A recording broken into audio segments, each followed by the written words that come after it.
Alright guys, so we pulled the tank down today. Got the old fuel pump out. Looking a little rough, but the tank looks good. A little bit of ugly gas in the tank. I'm going to drain it all out and put it in the lawnmower. But this is what it looked like before. We also changed the fuel filter and the fittings that we need to put the AN lines on. So just thought I'd show a little update of what's going on. Anyway, here it is. Peace out.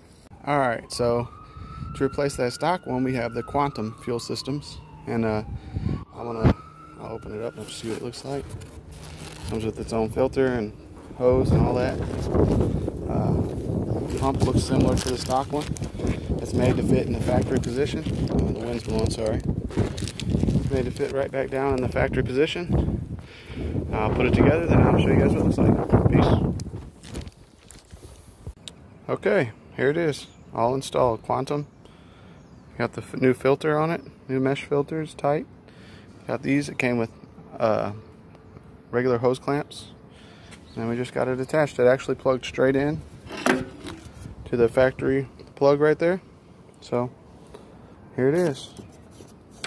Anyway, just thought I'd show a little update. Peace.